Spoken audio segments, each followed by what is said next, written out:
ઉપનિષદમાં એક બહુ પ્રસિદ્ધ આખ્યાયિકા છે. એ આખ્યાયિકાના માધ્યમથી બે શબ્દો કહેવાની ઈચ્છા છે.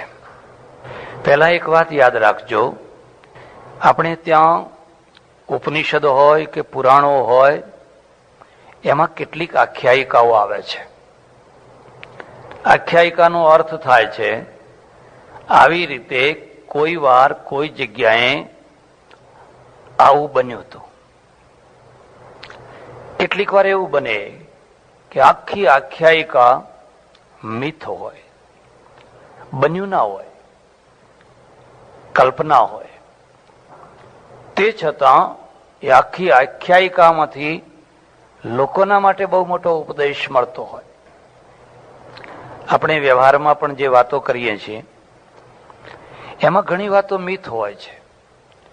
દાખલા તરીકે હું કહું કે એક રાજા હતો, એને 2 રાણીઓ હતી, એમ કરીને જે વાત શરૂ કરવામાં આવે એમાં કોઈ ઊભું થઈને એમ પૂછે કે એ રાજા ક્યારે થયો, ક્યાં થયો, એ રાણીઓ ક્યાં થઈ, એ રાણીની માનું નામ શું હતું, એ બધું કહી શકાય?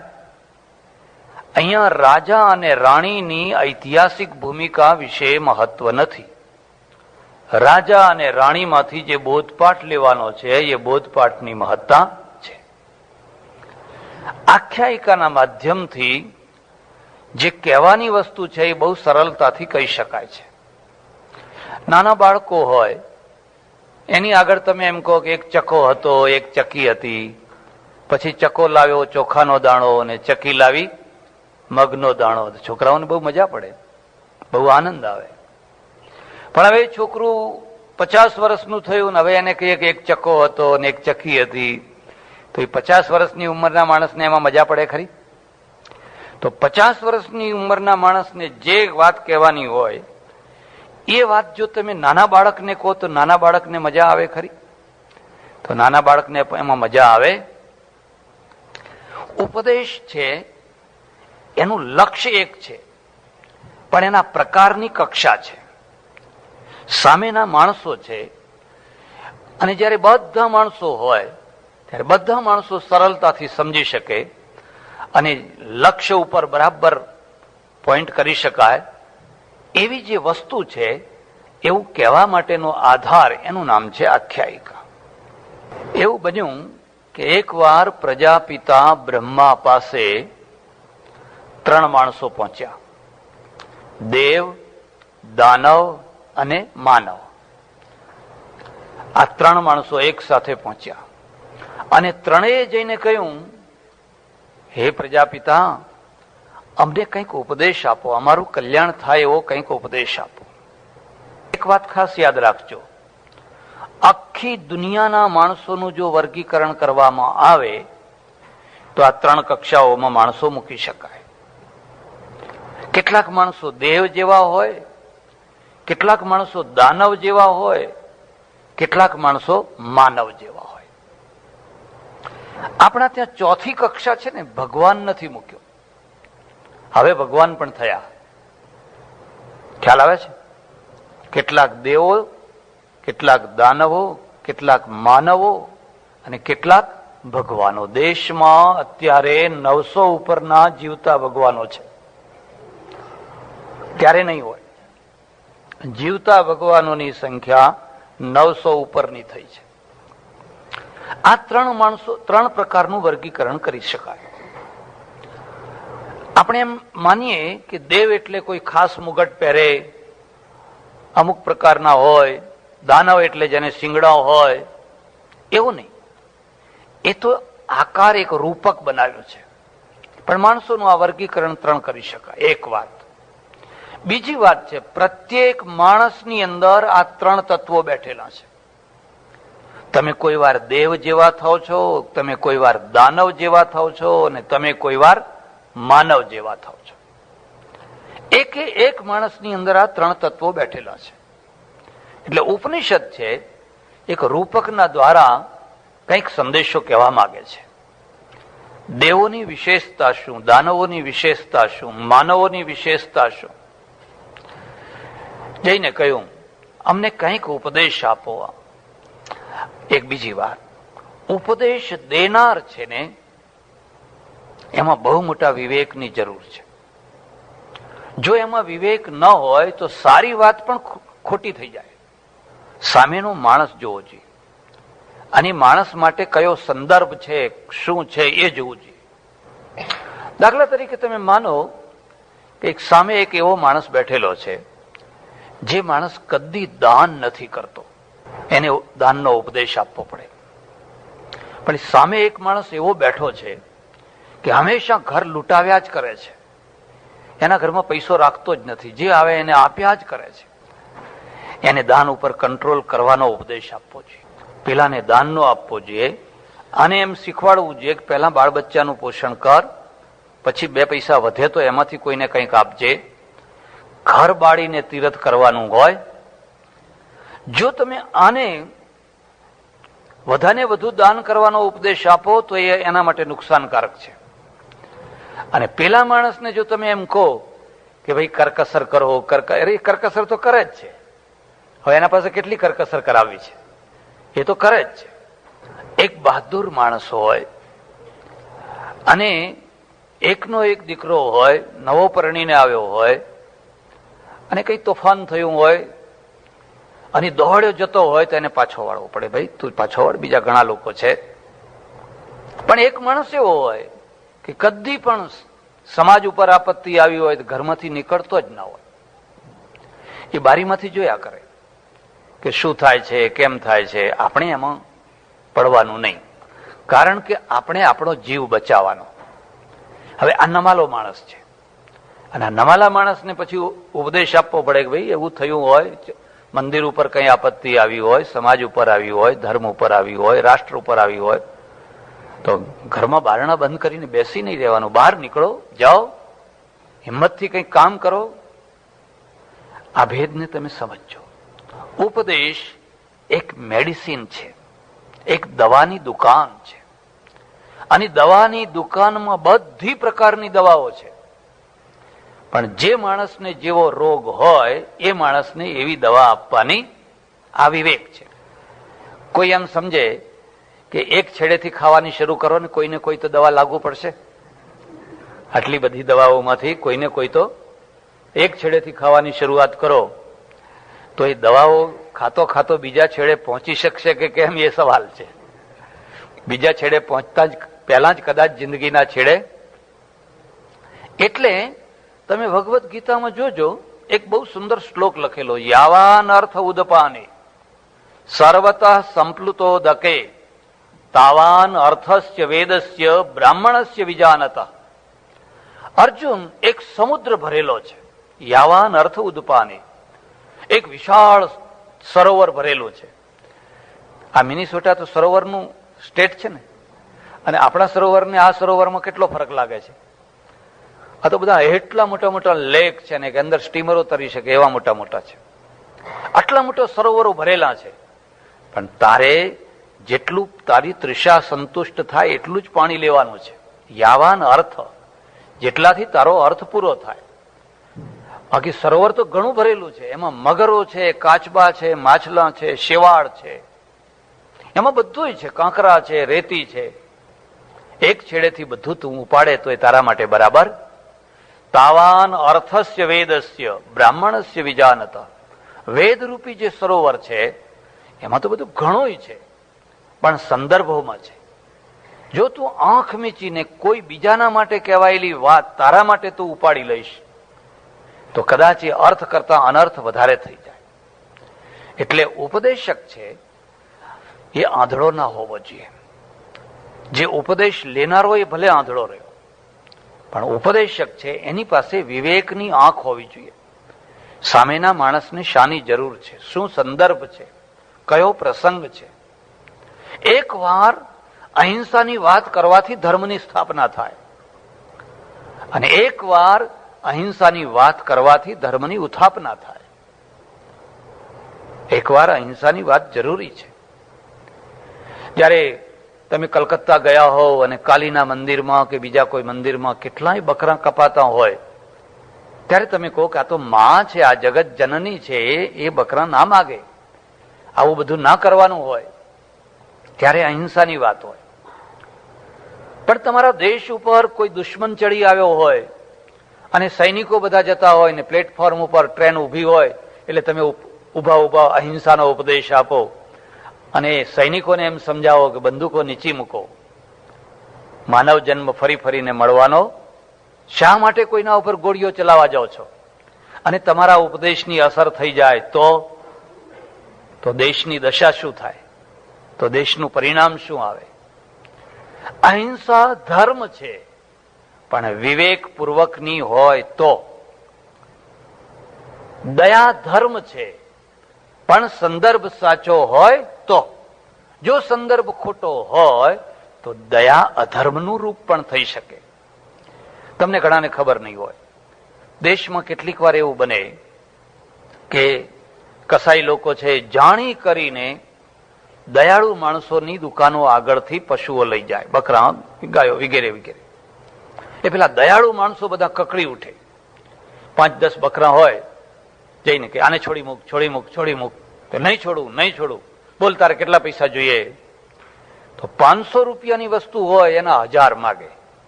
એટલે દયાની ખાતર પેલો 1000 આપી દે અને પેલાને છોડાવી દે. એને એમ થાય કે મેં 10 જીવોને બચાવ્યા ડબલ પૈસા આપીને. પણ એનું પરિણામ એ આવે કે બીજા દિવસે એ પૈસામાંથી 10ની જગ્યાએ પેલો 20 લઈ જાય. લઈ જાય કે ના લઈ જાય? 10ની આજે જો એ મરવાના હતા તો આજે 10 જ મરવાના હતા, પણ હવે તમારા પૈસાથી બીજા દિવસે 20 મરશે. અમારે બોરસદ તાલુકામાં એક ગામ છે અલારસા, બ્રહ્મપોળ અને કૃપાશંકર, અમારા ઓળખીતા વૈદ્ય, એમના ત્યાં હું ઉતરેલો તો મને કે અમારે તો એક બહુ મોટું દુઃખ થયું છે. મેં કહ્યું શું દુઃખ થયું છે? અમારે પાછળ છે ને બધા મુસ્લિમ ભાઈઓ છે અને વર્ષોથી 50-60 વર્ષથી અમારા મકાન છે ને અમારી બારીઓ એમના મોહલ્લામાં પડે છે, મેળા ઉપરની બારીઓ. એ લોકો હંમેશા અમને ધમકી આપે છે કે બારીઓ બંધ કરી દો, ચણી દો, અમારા મોહલ્લામાં તમારી બારીઓ પડે છે. હવે 60 વર્ષના મકાન જૂના, અત્યારે બારીઓ કેવી રીતે બંધ કરીએ? મેં કહ્યું નહીં કરવાની. કે ના, એ હમણાં ધમકી આપી ગયા છે કે જો નહીં કરો તો અમે અમારા ઘરના ચોકમાં તમારા દેખતા બકરું કાપશું. આવું કે છે. તો મેં કહ્યું તમે શું કહ્યું? કે અમે બધા થથરી ગયા કે હવે શું કરવું? તો મેં કહ્યું તમારે એમ નહીં કહેવાનું, તમારે એમ કહેવાનું કે જયારે કાપો ને ત્યારે પહેલા કહેજો અમે બેઠા બેઠા જોશું, અમે શાંતિથી બેઠા બેઠા જોશું. તમે તમારી જાતને એટલી નમાલી બનાવો, એટલી નમાલી બનાવો કે તમારી દયા કે તમારી અહિંસા એ નમાલામાં ખપી જાય. અને આવી ધમકીના દ્વારા પણ લોકો તમને ડરાવે તો તમે જીવશો કેવી રીતે? ક્યાં જઈને તમે જીવશો? નડિયાદ સ્ટેશન અને નડિયાદમાં કોલેજો ઘણી, ગામડામાંથી બધા છોકરા છોકરીઓ બધા બસમાં ટ્રેનમાં પાસ કઢાવીને ભણવા જાય. મને ખબર નથી અહીં શું દશા છે, પણ દેશમાં તો એટલી ભૂંડી દશા છે કે કોઈ છોકરી બસમાં કે ટ્રેનમાં જતી હોય તો 4-5-6 અસામાજિક તત્વો એની ચારે તરફ ભેગા થઈ અને એટલી હેરાન કરે, એટલી હેરાન કરે. પછી એ ટેવાઈ જાય ને બીજા એ ટેવાઈ જાય ને બધા એ ટેવાઈ જાય.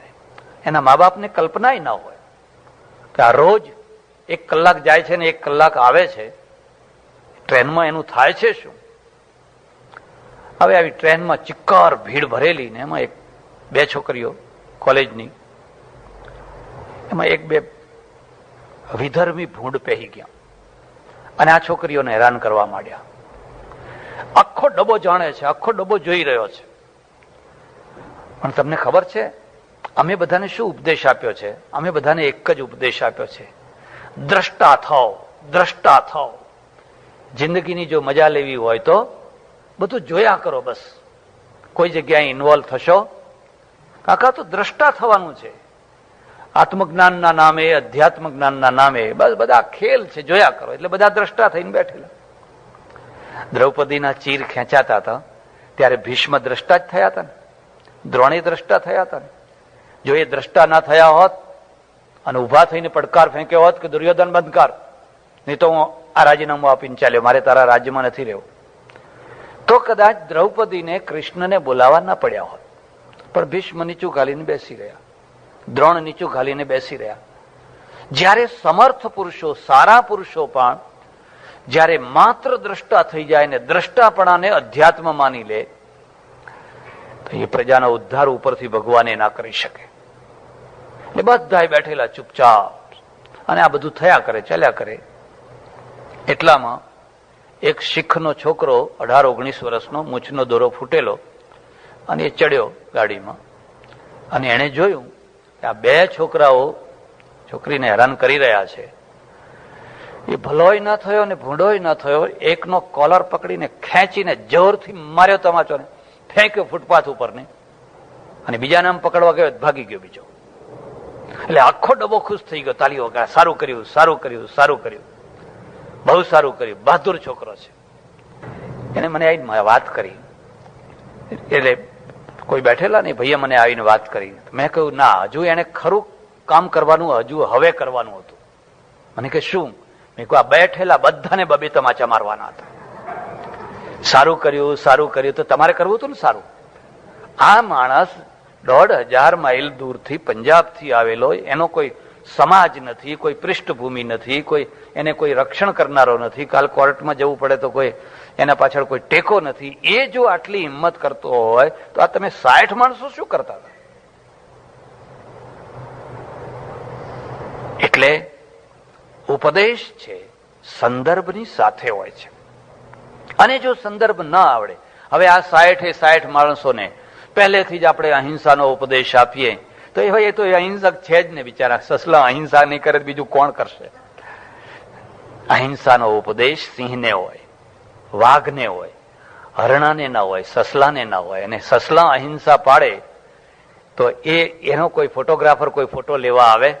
એ તો પાડવાના જ છે, બીજું શું કરવાના હતા? એમનાથી થવાનું શું હતું બીજું? પ્રજાપતિ પિતા બ્રહ્માની પાસે આ 3 માણસો ગયા, અને ત્રણેયની કક્ષા જુદી જુદી છે. જો ત્રણેય દેવ હોત, જો ત્રણેય દાનવો હોત કે ત્રણેય માનવો હોત તો ત્રણેયની કક્ષા એક થઈ જવાની હતી. પણ ત્રણેયની કક્ષા જુદી જુદી છે. શું કક્ષા જુદી જુદી છે? કોઈ વાર તમે વિચાર કર્યો કે આપણે દેવ કોને કહીએ છીએ? જેમાં દિવ્યતા હોય એનું નામ દેવ. શબ્દ ઉપર ધ્યાન દો. જે કોઈ જગ્યાએ દિવ્યતા હોય, સૂર્યને આપણે દેવ માનીએ છીએ કારણ કે એમાં દિવ્યતા છે. કેટલો પ્રકાશ આપે છે, કેટલા જેનરેટર ચલાવીએ તો આટલો પ્રકાશ મળી શકે. હું નથી માનતો કે આખી દુનિયાના તમામ ઈંધણને એક સાથે બાળી નાખવામાં આવે તો પણ સૂર્ય જેટલો પ્રકાશ થાય એવું બની શકે? આટલો મોટો પ્રકાશ. એટલે આપણે કહ્યું સૂર્ય દેવ છે. એનો અર્થ એવો નથી કે સૂર્ય ભૌતિક વસ્તુ નથી. સૂર્ય ભૌતિક વસ્તુ છે, વિજ્ઞાનની દ્રષ્ટિએ ભૌતિક વસ્તુ છે, પણ ભૌતિકતામાં આધ્યાત્મિકતા છે. એટલે આપણે હિમાલયને દેવ માનીએ છીએ. બાકી એ પથરા છે, કોણ નથી સમજતું? એટલે આપણે ધરતીને માતા કહીએ છીએ. અને ધરતીને ખેડૂત છે આમ પગે લાગે છે, નમસ્કાર કરે છે, ધરતીને માતા કહે છે, પગે લાગીને પછી એ ખેડ કરે છે. એટલે એક દુકાનદાર છે, એ દુકાનને પગે લાગે છે.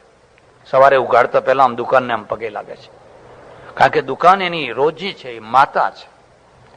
જેમાંથી દિવ્યતા પ્રગટ થતી હોય, એ જડ હોય કે ચેતન હોય, એ બધા દેવ છે. અને આ દ્રષ્ટિએ આપણે પ્રત્યેક વસ્તુની અંદર દેવત્વની કલ્પના કરેલી છે. એક બીજી વાત, માણસોમાં દેવ કોને કહેવા? માણસોની અંદર કોને દેવ કહેવા? જેમાં દિવ્યતા હોય. અને દિવ્યતાની સ્થૂલ કક્ષા. કોઈ માણસ દિવ્ય છે, એની પહેલી નિશાની શું છે? પહેલી નિશાની છે એની પાસે પૈસો હોય. પૈસો દિવ્યતા છે, પૈસો દેવ છે, લક્ષ્મીજી છે.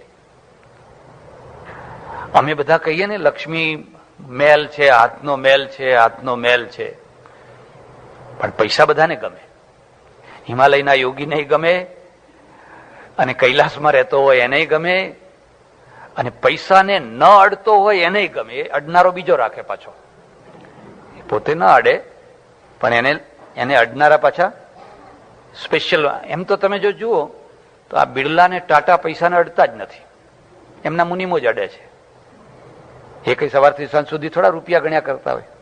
સૌથી વધુ પૈસાને જે અડનારા છે ને એમની પાસે ઓછામાં ઓછા પૈસા હોય છે. બેંકના કેશિયર, ખ્યાલ આવે? બેંકનો કેશિયર છે, સવારથી સાંજ સુધી બિચારો લાખો રૂપિયાની થપ્પીઓ લેતો હોય ને દેતો હોય, પણ એને તો જે 2-5 હજાર રૂપિયા પગાર મળતો હોય એ લાખો રૂપિયા એના. એટલે લક્ષ્મી છે એ દેવ છે. થોડીક વાત કહી દઉં તમને. એકવાર બધા દેવ ભેગા થયા. આપણા પુરાણો પ્રમાણે હિન્દુઇઝમની થોડીક વાત કહીશ. બધા દેવો ભેગા થયા, નક્કી કર્યું કે આપણે એક કોન્ફરન્સ કરવી છે. કઈ જગ્યાએ, હોલ ક્યાં રાખશું? મીટિંગ કરવી છે. તો કે ગાયના શરીરમાં રાખો. ગાય એ બરાબર છે, તો ગાયના શરીરમાં. તમારે ત્યાં ચિત્ર હોય તો તમે જોજો, કોઈ શિંગડામાં બેઠા, કોઈ ફલાણે બેઠા, કોઈ ફલાણે બેઠા, કોઈ ફલાણે બેઠા, ફલાણે બેઠા, ફલાણે. આખા નખ શીખ બધા દેવો બેસી ગયા. હાઉસ ફૂલ થઈ ગયું, ચિક્કાર, એક ખુરશી ખાલી ના રહી. સૌથી પાછળ કોણ આવશે કહો? લક્ષ્મીજી સૌથી પાછળ આવે. લક્ષ્મીજી કદી વહેલા આવે? મટક મટક મટક મટક. એમને એમ કે આપણે પેલા જઈને કોણ, થોડોક પૈસાનો થોડો એવો રહેતો હોય છે, ને પાછળ આવ્યા. પણ અહીં તો સીટ એકે ખાલી નથી, કોઈ ઉઠે એવું નતું. કોઈ શું કામ ઉઠે? એટલે તો કબીલા થઈ ગયા કે હવે હું ક્યાં બેસું, કે ભાઈ જગ્યા ખાલી નથી. તમે પૈસાદાર ખરા, પણ હવે અહીં તો જગ્યા ભરાઈ ગઈ છે. પછી છેવટમાં નક્કી થયું કે ભાઈ એક જગ્યા બાકી છે, અને ગાયનું જે ગોબર છે ને એ ગોબરમાં જઈને તમે બેસો. એ લક્ષ્મીજીનું સ્થાન ત્યાં છે. એક ટોપલો ભરીને જો ખેતરમાં નાખો તો 50 ટોપલા ભરીને અનાજ ઘરમાં. ખ્યાલ આવે છે? ભારત કેમ દરિદ્ર થયું? આ ટોપલાઓ આપણે બાળવા માંડ્યા એટલા માટે. આ ટોપલાઓનું ખાતર કરવાની જગ્યાએ એને ચૂલામાં ઝોંકવા માંડ્યા. આપણા પૂર્વજોએ આ રૂપક બનાવેલું. આ કોઈ ઘટના નહીં, આ મિથ છે. ખરેખર કઈ આવા દેવો ભેગા થયા હોય, લક્ષ્મી નામની કોઈ સ્ત્રી હોય ને એવું નથી. પણ એ સમજાવવા માટે એ ગાયનું જે ગોબર છે એ ગોબરની અંદર લક્ષ્મીનો વાસ છે. જ્યારે આપણા ઘરમાં ટાઇલ્સ નથી ત્યારે લોકો લીપતા, અને જેનું ઘર બહુ સુંદર લીપેલું હોય ત્યાં લક્ષ્મીજીનો વાસો થતો. આ મારા ઘરની વાત નથી કહેતો. ચાણક્ય એની નીતિશાસ્ત્રમાં લખ્યું છે, કુચૈલિનમ દંતમલોપધારિણમ બહવા શીશમ નિષ્ઠુર ભાષિણં ચ. જે હંમેશા ગંધાતા કપડા રાખે, બિલકુલ ગંધાતા કપડા પહેરતો હોય, અને દાંત ઉપર બધો મેલ જામ્યો હોય, દાંત ઉપર એટલો બધો મેલ જામ્યો હોય. દંતમલોપધારિણમ. એકવાર એક સજ્જનના ત્યાં જમવા જવાનું થયું, તો હું જમવા બેઠેલો ને મારી સામે બેઠા એક બાજુમાં એક બીજા ભાઈ આવીને બેઠા. મને કે આ તો બહુ મોટા તપસ્વી છે. તમે કહો હશે, આપણે હું તો મારે જમવામાં ધ્યાન આપું, પેલી વાતમાં ધ્યાન આપું. મને કે આમના જેટલું તપ તો ભાગ્યે જ કોઈ કરતું હશે. મેં કહ્યું પણ શું તપ કરે છે? કે 40 વર્ષથી દાંતણ નથી કર્યું. અને જ્યાં એવું બોલ્યા એટલે એની સાથે જ પેલા એ દાંત બતાયા, અને દાંત બતાય એટલે મને એમ થયું કે હવે બંધ કરો તો સારું, મને જમવા દો. તો કેવા કેવા તપ આપણે ખોળી કાઢ્યા છે. 40 વર્ષથી કે દાંતણ નથી કર્યું. દંતમલોપધારિણમ, જેના દાંત ઉપર બહુ મેલ ચોંટેલો છે. બહવા શીશમ, અને જે સવારથી સાંજ સુધી ખા ખા કરતો હોય છે. ભૂખ હોય તોય ખાય, અને ભૂખ ના હોય તોય ખા ખા ખા ખા ખા. બહવા શીશમ નિષ્ઠુર ભાષિણં ચ. અને હંમેશા એની જીભ ઉપર તમે જુઓ તો કુહાડી જ બેઠી હોય. કોઈ સારું વાક્ય એને બોલતા આવડે? આવો જમી લો એમ ના કહે. તમે હલકો જ શબ્દ વાપરે, કદી પણ સારો શબ્દ ના વાપરે. અને સૂર્યોદય પછી જે ઉઠે છે, આટલે સુધી સૂર્ય આવે ત્યારે ઉઠે છે, અને સૂર્યોદય પહેલા જે સૂઈ જાય છે, લક્ષ્મી કહે છે આ 6 તત્વો જો સાક્ષાત વિષ્ણુમાં હોય તો હું એનું ઘર છોડીને ચાલતી થઈ જાઉં. યદિ ચક્રપાણી, જો ચક્રપાણીમાં 6 દોષો હોય તો હું ચક્રપાણીને છોડીને પણ ચાલતી થઈ જાઉં. તો માણસમાં જો આ દોષ હોય તો એના ઘરમાં કેમ? એટલે આપણા પૂર્વજોએ પેલા ગાયનું ગોબર 2-4 દિવસે, 5 દિવસે, 8 દિવસે તમે જુઓ તો આમ એનાથી બધું ઘર ચોખ્ખું રાખે. આમ દર્પણ જેવું ચોખ્ખું ઘર હોય. એ ઘરમાં દરિદ્રતા કોઈ દિવસ ના હોય. હવે પોતું કરવાનું આવ્યું. હવે કઈ આપણે ગોબર લઈને ટાઇલ્સ ઉપર આમ કરવા જઈએ, હવે પોતું કરવાનું આવ્યું, તો હવે પોતું જ ના થતું હોય. એટલે ગાય છે ને એના ગોબરની અંદર લક્ષ્મીનો વાસો મૂક્યો. એમાં દિવ્યતા છે, એમાં પણ દિવ્યતા છે. અને હિન્દુઇઝમનો અર્થ જ છે સ્થૂલ પદાર્થમાં ભૌતિક પદાર્થની દિવ્યતાને પણ અનુભવવી. એટલે આપણે ગંગામાં દિવ્યતા જોઈએ છે, નર્મદામાં દિવ્યતા જોઈએ છે. એનો અર્થ એવો નથી કે આપણે પ્રકૃતિ પૂજક છીએ, ભૌતિક પૂજક છીએ. આપણે ભૌતિકતામાં અધ્યાત્મના દર્શન કરીએ છીએ.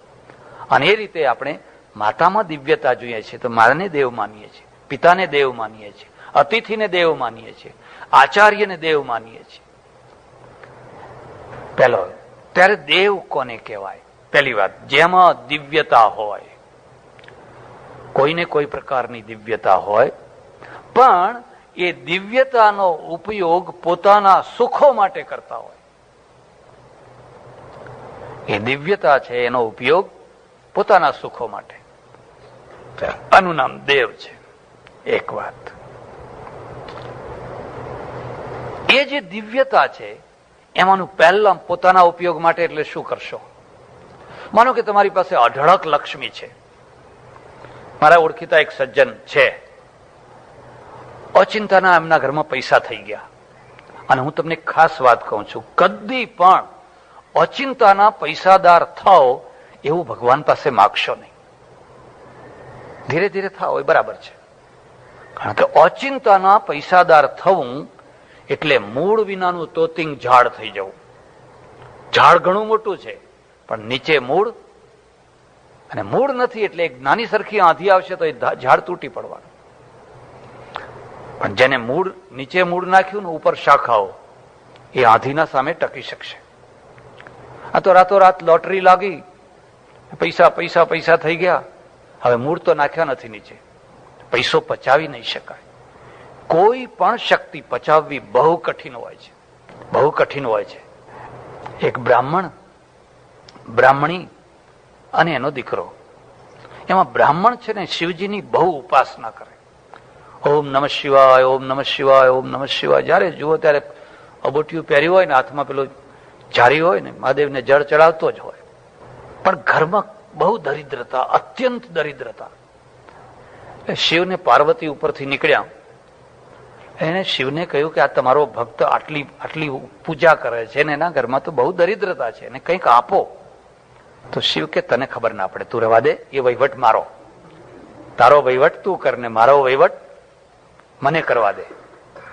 અર્થ સમજ્યા? તમારે જો ઘર સારી રીતે ચલાવવું હોય તો એકબીજાના વિભાગમાં ઓછામાં ઓછા માથા મારવાના.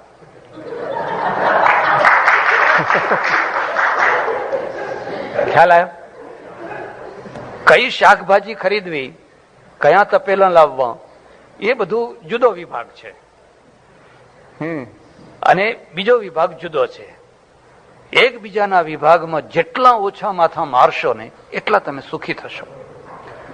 પાર્વતીએ માથું મારવાનું ચાલુ રાખ્યું. નહીં, મારી ઈચ્છા છે કે એને કંઈક આપવું જોઈએ, કંઈક આપવું જોઈએ, કંઈક આપવું જોઈએ. ભલે ત્યારે ચાલ, શું આપું? એક વરદાન આપો. એકલાને આપો કે ત્રણેયને આપો? ને ત્રણેયને આપો. એ નીચે ઉતર્યા, વિમાન નીચે ઉતાર્યું. પેલા ત્રણેય તો ખુશ થઈ ગયા, ભગવાન આવ્યા, ભગવાન આવ્યા, ભગવાન આવ્યા, ભગવાન આવ્યા. અને ત્રણેય લડતા હતા એ ટાઈમે. હો, પાછા ત્રણેય ઝઘડા ઝઘડી કરી રહ્યા હતા. તમે આવા ને પેલો કે તું આવીને પેલો કે તું, આમ ચાલતું હતું. એટલે મહાદેવે કહ્યું શાંત થાવ, હું તમને ત્રણેયને એક એક વરદાન આપવા આવ્યો છું, જેને જે જોઈએ એ માગી લો. એટલે પેલો બ્રાહ્મણ માગવાની તૈયારી કરતો હતો, ત્યાં બ્રાહ્મણી હતી ને એને કે ઉભા રહો, આમની સાથે મારું પનારું પડ્યું ને મારું તો જીવન ધૂળ થઈ ગયું.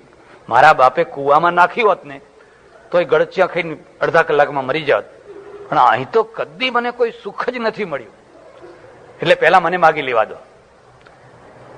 એટલે મહાદેવે કહ્યું ભલે માગ. એમ કે એક બીજી વાત યાદ રાખજો, તમારે અંદર અંદર જે ઝઘડા કરવા હોય કરો, પણ કોઈ ના હોય ત્યારે કરો.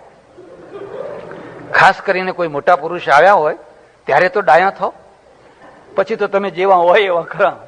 પણ જયારે કોઈ સારા મોટા પુરુષ આવ્યા હોય એટલો ટાઈમ તો સરખા રહો. પણ ઘણા લોકો એવા હોય કે એ જ ટાઈમે ઝઘડો શરૂ કરે. હવે આ મહાદેવ આયા છે એટલો ટાઈમ તો સરખું રહેવું હતું. એટલે મહાદેવે કહ્યું ચાલો કઈ વાંધો નહીં બેન, તું પહેલા માગી લે. જો તમે ભગવાન પ્રસન્ન થયા હોવ તો અત્યારે ને અત્યારે મને 16 વર્ષની અપ્સરા સુંદરી બનાવી અને ઉપર અમેરિકા મોકલી દો સ્વર્ગમાં. આ ઇન્ડિયામાં રહી રહીને મરી ગયા.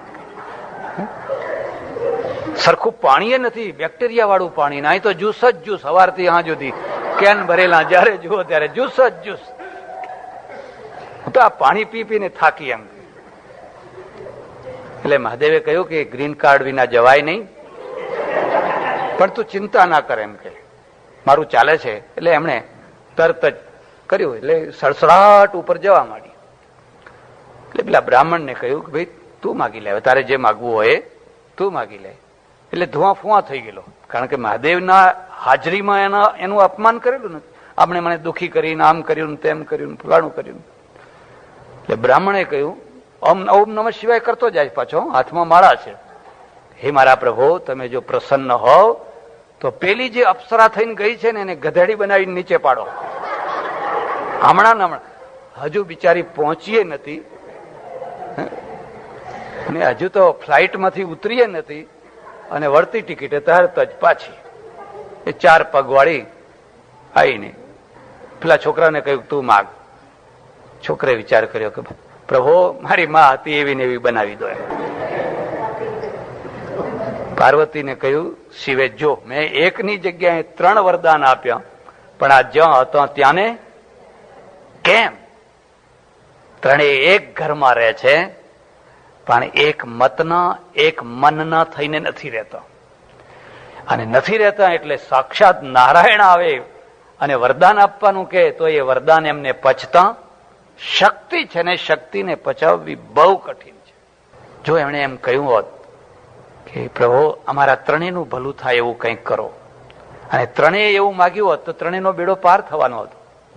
એટલે પહેલી વાત યાદ રાખજો, લક્ષ્મી છે ને એને પચાવવી બહુ કઠિન છે. એ મારા એક ઓળખીતા સજ્જન અને ઓચિંતાના પૈસાદાર થઈ ગયા. પૈસાદાર થઈ ગયા એટલે સારામાં સારો મોટામાં મોટો એક બંગલો ખરીદ્યો. એક બીજી વાત યાદ રાખજો, લોકોની નજરે ચડો એવું કશું વસાવશો નહીં. જો તમારે સમાજમાં રહેવું હોય અને સમાજ સાથે ઓતપ્રોત થઈને રહેવું હોય તો લોકો 15, 17, 18 રહેતા હોય તો તમે બહુ તો 19, 20 રહેજો. પણ લોકો 15ની કક્ષાએ રહેતા હોય ને તમે 150 પહોંચી જાઓ તો તમે સમાજમાં રહી નહીં શકો અને લોકોની નજરે ચડી જશો. એટલે હવે આ માણસે એટલો મોટો બંગલો રાખી લીધો, એટલો મોટો વિશાળ બંગલો રાખી લીધો. પછી શું કર્યું ખબર છે? એક રૂમમાં એક ટીવી ને એક VCR મૂકી દીધા. એક રૂમમાં દરેકમાં એસી, દરેકમાં VCR, દરેકમાં ટીવી, દરેકમાં ફોન, દરેકમાં ફલાણું, બધી સગવડો ફૂલ વસાવી દીધી. એક બીજી વાત મારો અનુભવ છે, જેના ઘરમાં 10 ટીવી હોય છે ને એને ટીવી જોવાનો ટાઈમ જ નથી મળતો હોતો, અને જેના ઘરમાં એક હોય છે ને એ ટીવી આગળથી ખસતો જ નથી હોતો, કારણ કે એને ટાઈમ હોય છે. જોબ જ નથી, શું કરે? હમણાંથી જોબ છૂટી ગઈ છે એટલે VCR ટીવી ના આગળ બેસી રહે છે. અને પેલાને 10 ટીવી છે પણ ટાઈમ જ નથી. એ આજે શિકાગો છે ને કાલે સાન ફ્રાન્સિસ્કો છે ને પરમ દિવસે મુંબઈ છે ને ચોથા દિવસે જુઓ તો જાપાન છે ને ફલાણા છે ને ફલાણે છે. પણ આ બધું કોણ? એટલે આ બીજી વાત છે. તમારી પાસે અઢળક પૈસો આવે અને પછી તમે એકદમ ઢાળ ઉપર દોડતા થઈ જાઓ તો એમાંથી શું ઉત્પન્ન થાય? બ્રેક વિનાના ભોગો ઉભા થાય. ભોગો કોઈ દોષ નથી. તમને સવારે નાસ્તો કરો, તમે બપોરે જમો, સાંજે જમો, એ કોઈ દોષ નથી, જમવું જ જોઈએ. પણ જ્યારે બ્રેક વિનાનું જમવાનું શરૂ થઈ જાય એનું પરિણામ શું આવે? સંગ્રહણી થઈ જાય. સંગ્રહણી કોઈ રાતોરાત નથી થતી, વર્ષો સુધીના અસંયમ પછી સંગ્રહણી થતી હોય છે. માણસ છે પોતાની જાત ઉપર જેટલા અત્યાચાર કરે છે ને એટલા બીજા લોકો એના ઉપર અત્યાચાર નથી કરતા. બીજા ભલે અત્યાચાર કરતા હોય પણ માણસ પોતે જો પોતાની જાત ઉપર અત્યાચાર કરતો અટકે ને તો તે માણસ બહુ સુખી થાય. માણસ પોતે પોતાની જાત ઉપર અત્યાચાર કરતો હોય છે. એટલે જ્યાં તમારા પાસે અઢળક આવ્યું નહીં કે પછી એક ઢાળ ઉપર દોડવાનું મન થાય, અને એવું દોડવાનું મન થાય, કોઈ જગ્યાએ બ્રેક નથી, કોઈ લિમિટ નથી, કોઈ મર્યાદા નથી. એક બીજી વાત, ગરીબીના દુઃખ છે, દારૂણ દુઃખ, દરિદ્રતા. ગરીબીના બહુ દુઃખ છે, પણ સમૃદ્ધિના પણ દુઃખ છે. સમૃદ્ધિના દુઃખ છે ને એ ગરીબોને દેખાતા નથી. હમણાં પરમ દિવસે જ મને એક ભાઈએ વાત કરી કે મારા એક સગા ફલાણા ભાઈ હતા, એ બિરલા શેઠના ત્યાં નોકરી કરતા હતા, રાજીનામું આપીને હમણાં છૂટા થયા. મેં કોઈ એ શું નોકરી કરતા હતા કે એમનું એક જ કામ હતું કે સાંજના ટાઈમે જયારે શેઠ આવે ત્યારે 2 કલાક એમની પાસે બેસીને એમને હસાવવા, એટલું જ એમનું કામ હતું. બસ હસાવવા એટલું જ એમનું કામ. તો મેં કહ્યું આ તો બહુ સરળ કામ, રાજીનામું આપીને કેમ છૂટા થયા? મને કે 2 કલાક સુધી એ બધું તૈયાર કરી રાખે કે આમ બોલીશ તો હશે, આમ બોલીશ તો હશે, પણ હરામ જો બુદ્ધ ભગવાનનું સ્ટેચ્યુ હશે કે એ હશે, આમ સિરિયસ બેસી જ રહે, અને છેવટે એ રાજીનામું આપીને છૂટા થયા. હશે જ નહીં. એના મગજમાં એટલા ટેલિફોનો રમતા હોય, એટલી ફેક્ટરીઓ રમતી હોય, એટલી બધી જગ્યાઓમાં બધું પથારો કરીને હોય, એ બધું એના નિર્ણયો, એના પરિણામો, એ બધું એના મગજમાં ફરતું હોય, અને હવે આપણે જોકિંગ કરો, ફલાણું કરો, એનું મન આમાં લાગતું જ નથી. એટલે અમારે તો એક દોહરો છે, યાદ રાખવો હોય તો રાખી લેજો. બહુત વણજ બહુ બેટિયા, દો નારી ભરથાર, ઇતને કો મત મારિયો, માર રહ્યો કિરતાર. અર્થ સમજ્યા? બહુત વણજ, જેને બહુ પેઢીઓ છે, ઘણી પેઢીઓ છે, એને મારશો નહીં. એ તો એના વહીવટમાં જ મરી રહ્યો છે. એના નોકર ચાકરો સાંજે જુઓ તો કોથળા ઉપર ઘસઘસાટ ઊંઘતા હોય, અને એ રાતના 1 વાગ્યા સુધી એના નસીબમાં ઊંઘ ના હોય. અને એના નોકર ચાકરો છે ને એ આટલી રોટલીની આટલી થપ્પીઓ ખાઈ જતા હોય, ધડાધડ, અને પચાવી જતા હોય ને એ 1-2 રોટલીથી વધારે ખાઈ શકતો. બહુત વણજ બહુ બેટિયા, આ ભારતના સંદર્ભમાં છે. અમેરિકામાં વાંધો નહીં, અમેરિકામાં એથી વધારે ચિંતા. તમને ખબર નથી, અમેરિકામાં ભારતીયોને આવીને વસવાની જે સમય મર્યાદા લગભગ હવે 15, 20, 25 વર્ષ થવા આવી છે. 25-30 વર્ષ પહેલા આપણી પહેલી પેઢી આવી અને છૂટક જવલ લે, કોઈ અહીંયા 2 ઘર રહેતા હોય, 5 ઘર રહેતા હોય, અને પછી જે ચેન સિસ્ટમ શરૂ થઈ, આજે તો 15-20 વર્ષથી આપણી સંખ્યા વધવા માંડી. અને હવે જે આવડી બેબીઓ હતી ને એ 15-20 વર્ષની થઈ, અને એના મા બાપને રાત્રે ઊંઘ નથી આવતી. દેશનો છોકરો ગમતો નથી, અહીંયા કોઈ છોકરો મળતો નથી. અને સૌથી વધારેમાં વધારે જો દુઃખ થયું હોય અહીંયા અને લંડનમાં, તો હ્યુસ્ટનથી હું આવું છું, હ્યુસ્ટનમાં 130 છોકરીઓ મુસ્લિમોમાં ગઈ પરણી. 130. હું હતો ત્યારે 131મી ગઈ. એક છોકરી તો પોલીસ, એનો પાકિસ્તાની માણસ પોલીસને લઈ આવ્યો, એના બાપની સામેથી છોકરીને ઉપાડીને ચાલતો થયો. રાત્રે ઊંઘ નથી આવતી.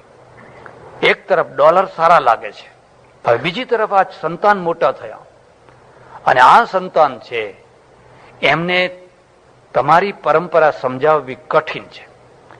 જ્યાં સુધી હાઈસ્કૂલમાં નથી જતા ત્યાં સુધી બરાબર છે, અને જ્યાં હાઈસ્કૂલમાં ગયા, કોલેજમાં ગયા, એટલે હાઈસ્કૂલનું વાતાવરણ આખા ઘરના વાતાવરણથી જુદું. અને પછી એની મમ્મીને કહે છે કે મમ્મી સ્ટોપ, તને ખબર નથી પડતી, તમે જે કર્યું એ કર્યું, પણ અમારે જે કરવું હશે એ કરશું. હું કોઈ વાણિયાની દીકરી બ્રાહ્મણને પરણે કે બ્રાહ્મણની દીકરી પાટીદારને પરણે એનો વિરોધી નથી. કોઈ ગુજરાતીની દીકરી મહારાષ્ટ્રીયનને પરણે કે મહારાષ્ટ્રીયની દીકરી છે એ બંગાળીને પરણે એનો વિરોધી નથી. એ તો થવાનું જ ને, તમારે એ સ્વીકાર કરવો જ પડશે. હવે તમે એવી ઈચ્છા રાખો કે અમારા 5 ગામ ને, અમારા 6 ગામ ને, અમારા ફલાણા ગામ ને, અમારા ફલાણા ગામ ને, અરે અમેરિકા મોટું ગામ થઈ ગયું. હવે એ ચાલવાનું નથી. પણ જ્યારે દીકરી છે એક એવી જગ્યાએ જાય છે જ્યાં સમાજાંતર થાય છે, આખો સમાજ બદલાઈ ગયો, અને સમાજાંતરમાંથી રાષ્ટ્રાંતર થાય છે. એ સમાજ આખો રાષ્ટ્રનો વિરોધી છે. આખું રાષ્ટ્ર ભારતના ટુકડા કેમ થયા? એક સ્વામિનારાયણની દીકરી વૈષ્ણવમાં જાય કે વૈષ્ણવની દીકરી વાણિયામાં જાય તો કશો ફરક નથી પડતો. સમાજ એક છે, સમાજ બદલાતો નથી. ભલે નહીં સ્વામિનારાયણ હોય કે વાણિયો હોય કે ફલાણું હોય કે જૈન હોય, પણ સમાજ એક છે. પણ જયારે સમાજાંતર થાય અને સમાજાંતરમાંથી રાષ્ટ્રાંતર થાય ત્યારે એની અસર તો તમારા દેશ ઉપર પડવાની છે. અને આ નાના બાળકોને કોણ સમજાવે? એટલે દેશમાં જેટલી ચિંતા છે હું સમજુ છું એના કરતા તમને અહીંયા વધારે ચિંતા થતી હશે. એટલે કેવું પડ્યું, બહુ તો વણજ બહુ બેટિયા દો નારી ભરથાર. હવે એ તો વ્યાખ્યા કરવાની જરૂર નથી, બધા સમજતા જ હશો. ઇતને કો મત માર્યો, પેલો કે છે કે આટલા માણસોને મારવાની જરૂર નહીં, માર રહ્યો કીર્તાર. એ તો એને ભગવાન જ મારી રહ્યો છે, એને મારવાની જરૂર નથી. એટલે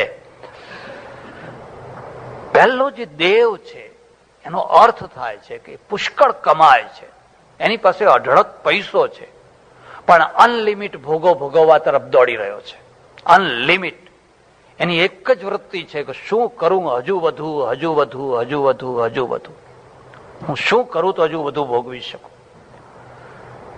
અને એનું નામ અહીંયા દેવ રાખ્યું છે. દાનવ કોનું નામ છે? જેની પાસે પૈસો છે, શક્તિ છે, પણ એ વધુ શક્તિ મેળવવા માટે ક્રૂરતા આચરે છે, હિંસા આચરે છે. બસ જે થવું હોય થાય, આને મારો, આને લૂંટો, આનું ગજવું કાપો, આની સાથે દગાબાજી કરો, અને આમ કરો, પણ પૈસા ભેગા કરો બધાની પાસેથી. એને એક જ ઈચ્છા છે, પૈસો, પૈસો, પૈસો, પૈસો, પૈસો. દેશમાં જઈને જોજો, વલ્લભભાઈ પટેલ, સરદાર વલ્લભભાઈ પટેલ, ભારતના ઉપપ્રધાનમંત્રી જ્યારે દેવ થયા, એમના ખાતામાં 268 રૂપિયા હતા. 268 રૂપિયા. આજે તો કરોડો કરોડો, અબજો અબજો રૂપિયા રોજના લોકો ભેગા કરતા થઈ ગયા. અને નવાઈએ ભોગવી નથી શકતા.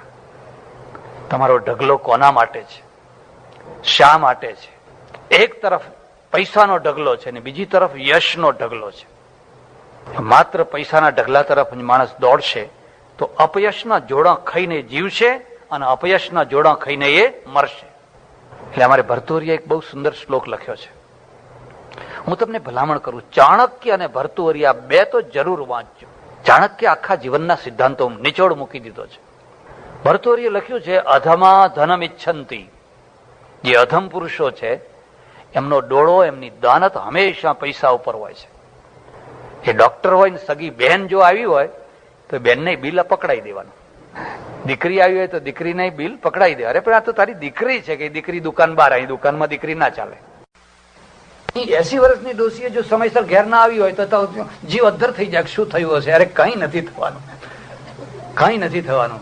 ના પણ એમ કે હજુ કેમ બા ના આવ્યા? હજુ તમે નિશ્ચિત સમજો તમારા બા હજુ સ્મશાને જવાના નથી, આવવાના જ છે. જોકે વહુ અંદરથી ઈચ્છા રાખતી હોય કે જો સીધા જ ગયા હોય. વલ્લભભાઈ પટેલ ન થયા હોત તો આજે પટેલો પાસે ગૌરવ લેવાનું એક જે આટલું મોટું કારણ મળ્યું, એ ક્યાંથી કારણ મળવાનું હતું? પટેલો આજે ગૌરવપૂર્વક કહી શકે અમે એક એવો પુરુષ પેદા કર્યો જે 50 વર્ષમાં ભારત નથી કરી શક્યું. 50 વર્ષ થઈ ગયા પણ હજુ સુધી ભારતે બીજો વલ્લભભાઈ પેદા નથી કર્યો. એની પાસે એટલી મુત્સદ્દીગીરી, હું ચર્ચા કરું તો એનો પાર ના આવે, કારણ કે એકલા પરાક્રમથી કામ ના થાય. પણ એટલું જ મોરલ પાછું, જેમ હમણાં વિઠ્ઠલભાઈએ કહ્યું, ત્યારે ગૃહમંત્રી હતા અને આજે ગૃહમંત્રી છે. આજે તો બધા ઉપમંત્રી છે ને બધા છે. 268 રૂપિયાનું બેલેન્સ. એને કદી એમ વિચાર ના કર્યો કે પાછળ મારું બેલેન્સ મૂકતો જાઉં, પાછળ મારું ફલાણું કરતો જાઉં? અને ન કરતા ગયા ને તો કોઈ ખોટ ના પડી, કશી ખોટ ના પડી. ગાંધીના છોકરા હોય કે વલ્લભભાઈના છોકરા હોય, જો એ બાપની કમાણી ઉપર જીવવાના હોય તો એ બાપને લાંછન લાગે, તો એ નમાલા છોકરા કહેવાય. તમે એવી અપેક્ષા રાખો કે મારા છોકરા માટે, તો નમાલા થઈ જશે. અમારી સંસ્કૃતમાં એક સૂક્તિ છે, પુત્ર સુપુત્ર સ્યાત. જો તમારે સારો દીકરો છે, તદપી ધનમ ન સંચિતવ્ય, તો એના માટે પૈસો ભેગો કરવાની જરૂર નથી, એ પોતે જ કમાઈ લેશે, કારણ કે એ તો હોશિયાર છે. પુત્ર કુપુત્ર સ્યાત, પણ પુત્ર જો કુપુત્ર હોય, તદપી ધનમ ન સંચિતવ્ય, તો પણ એના માટે ધન ભેગું કરવાનું, કારણ કે એ ધનને તમને નરકે લઈ જાય એવા કામમાં વાપરશે, એ ધનને બરબાદ કરશે. એમની પાસે ત્રણેય વસ્તુઓ હતી. સરદાર પટેલ. આજે ભારતમાં બે ધારાઓ ચાલી રહી છે. એક ધારા એવી ચાલી રહી છે કે કોઈ પણ ભોગે સરદાર પટેલનું નામ ધોસી નાખો, સરદાર પટેલનું નામ આગળ ના આવવું જોઈએ. એમને યાદ કરવા નથી પડતા, યાદ કરાવવા નથી પડતા, લોકો આપોઆપ યાદ કરે છે. બાકી ઘણાને યાદ કરાવવા પડે છે, જબરજસ્તી યાદ કરાવવા પડે છે. સરદાર પટેલ લોકો આપોઆપ યાદ કરે છે. એનું કારણ શું છે? એનું એક જ કારણ છે. એક તો સરદાર પટેલ અહિંસાવાદી નતા, હિંસાવાદી નતા. આ મુદ્દાને સમજે. ગાંધીજી અહિંસાવાદી હતા, પણ સરદાર પટેલ અહિંસાવાદી નતા. આ હું જયારે કહું છું ત્યારે સમજીને કહું છું. એ શું હતા? એ વાસ્તવવાદી હતા. વાસ્તવવાદી હતા. તમારા ઘરમાં કોઈ ડાકુ ચાલી આવ્યો છે, કોઈ લૂંટવા આવ્યો છે, બેન દીકરીની આબરૂ લેવા આવ્યો છે, હવે જે હાથમાં આવે એ જ તમારું હથિયાર છે.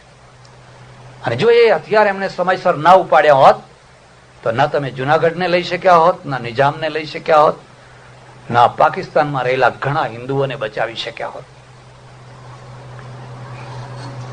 એમણે મુસલમાનોને પણ બચાવ્યા. તમે આખો ઇતિહાસ જોજો, કેટલી વાર એમણે મુસલમાનોને પણ બચાવ્યા. પણ જ્યારે તમે કોરા અહિંસાવાદી થઈ જાઓ છો ને, ત્યારે એટલું યાદ રાખજો, તમે દેશને એક ભોંડું નેતૃત્વ આપી રહ્યા છો. તમે દેશના પ્રશ્નો નહીં ઉકેલી શકો. અને જ્યારે તમે માત્ર હિંસાવાદી થઈ જાઓ છો, તો બીજા છેડે પહોંચો છો. ત્યારે તમે કાં તો હિટલર થશો, કાં તો ઈદી અમીન થશો. અને એ બેયના પરિણામ તમે જોયા, શું એના પરિણામ આવતા હોય? ઈદી અમીન યુગાન્ડાના પ્રશ્નો ઉકેલી શક્યો ને હિટલરથી કોઈ જર્મની સમૃદ્ધ થઈ શક્યો? આ બીજો છેડો છે. રાજકારણ શું છે? વાસ્તવવાદ છે.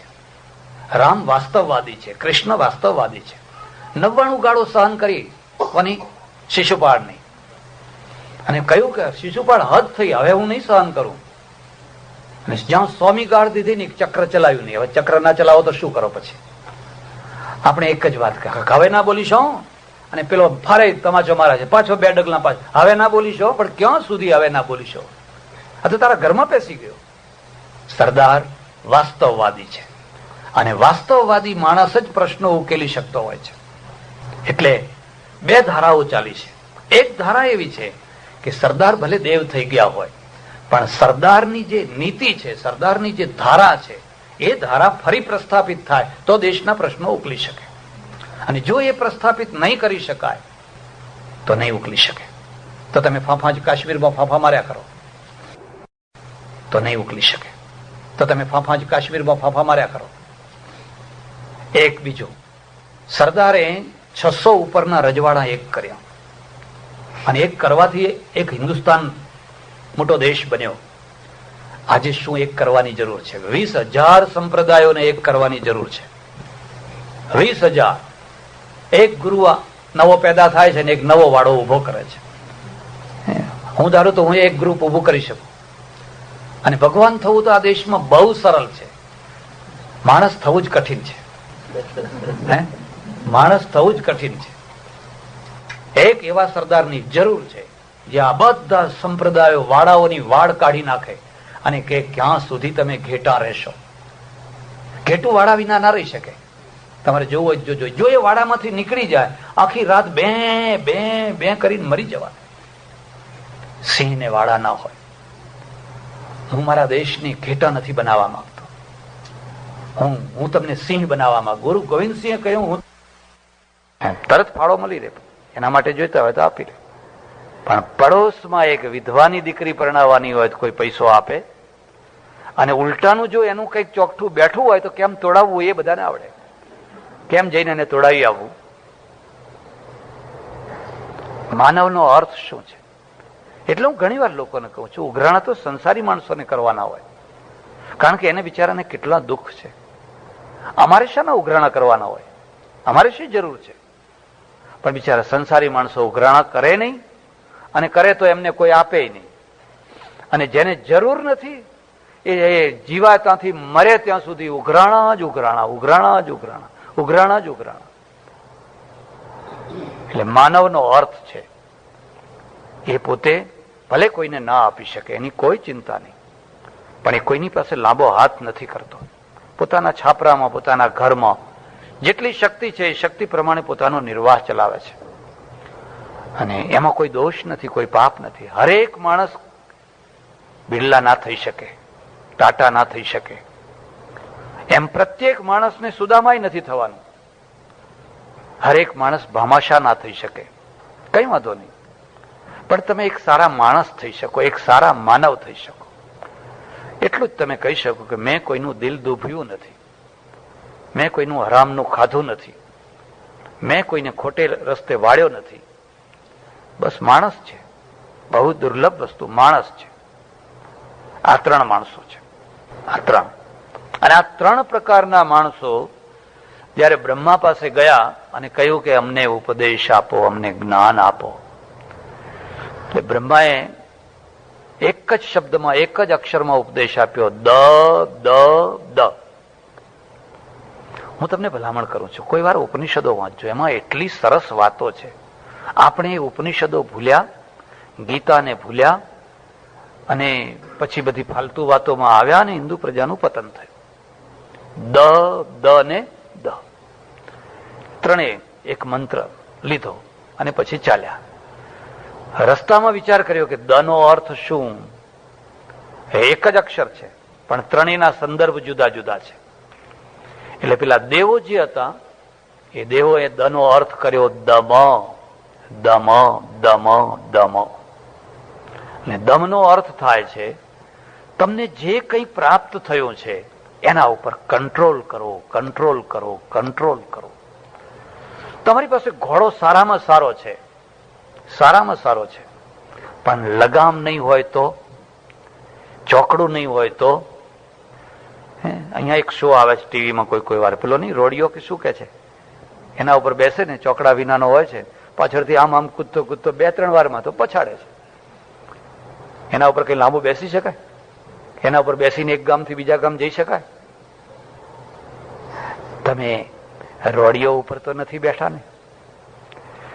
તમારી પાસે શક્તિ છે, પ્રચુર શક્તિ છે, પણ બ્રેક નથી. ગાડી સારામાં સારી છે, મર્સિડીઝ છે, ફલાણી છે, ફલાણી છે, બધું બરાબર છે, બધી સિસ્ટમો બરાબર છે, ખાલી એક બ્રેક જ કામ નથી કરતી. હવે શું થશે? આગળ લાલ લાઈટ છે અને બ્રેક કામ નથી કરતી. જવા દો લાલમાં, એમ કે શું વાંધો છે? અને લાલમાં જાય એનું શું થાય? એનું માથું ફૂટે. મારી એક ઓળખીતી બેન હતી અને બહુ ઝડપથી ગાડી ચલાવે, અને લાલ લાઈટ પણ એને એમ કે હું નીકળી જઈશ. અને પેલી બીજી સાઈડમાંથી, આ ઘટેલી ઘટના હું તમને કહું છું, બીજી સાઈડમાંથી એક છોકરી 20-22 વર્ષની સ્પોર્ટ કાર લઈને આવે. પેલા મોટા મોટા વ્હીલ હોય છે ને, 80 માઇલની સ્પીડમાં આવે, અને આ બેન ને બેને એવી ટક્કર થઈને એ ઉછળીને પાછળના કાચ સાથે ટકરાઈને, કાચ તોડીને, સામે જે લાઈટનો થાંભલો કે એવો કઈ થાંભલો હતો એની સાથે ટકરાઈને મરી ગઈ. કેટલા જોરથી ટક્કર થઈ હશે! પાછળનો આખો કાચ નીકળી ગયો અને પછી થાંભલા સાથે ટકરાઈ ગઈ. પેલી લાલ લાઈટ છે એ કોઈની દુશ્મન નથી, એ કાયદો પાલન કરનારની મિત્ર છે. પણ મિત્ર છે, પણ અહીં તો કારમાં બ્રેક જ નથી. આપણે લાલ હોય કે લીલી હોય કે પીળી હોય, આંખો બીજી વાત નહીં. શક્તિ અને નિયંત્રણ, આ બેયનો મેળ છે. એટલે એક બીજી વાત યાદ રાખજો, ગરીબ માણસનું બહુ મોટું પતન ના થાય, કારણ કે એની પાસે શક્તિ જ નથી. શું કરશે? બહુ ઈચ્છા થઈ સાંજે તો બહુ તો 2-5 રૂપિયાનો દારૂ પી આવશે. એ કોઈના પાસેથી ઉછીતા લેશે ત્યારે. એની પાસે તો શક્તિ જ નથી. પણ જેની પાસે કરોડો કરોડો રૂપિયા છે અને એ એની ઈચ્છાઓ પૂરી કરવા માટે શું નહીં કરે એ વિચાર કરો તમે. અને એમની બધી ઈચ્છાઓ પૂરી કરવા માટે બધા ચારે તરફ સાધનો મૂકી રાખેલા છે, જુએ એટલા. એક માણસે આવીને મને કહ્યું, મને કે મહારાજ અમે તો આજ તાજમહાલમાં જઈને ચા પી આવ્યા. સારું કર્યું છે ને, મુંબઈમાં એક હોટલ છે ને, સારું કર્યું. પણ મને કે 86 રૂપિયા બિલ આવ્યું એક કપ ચાનું. મેં કે એકલા દૂધની બનાવી હશે કીધું.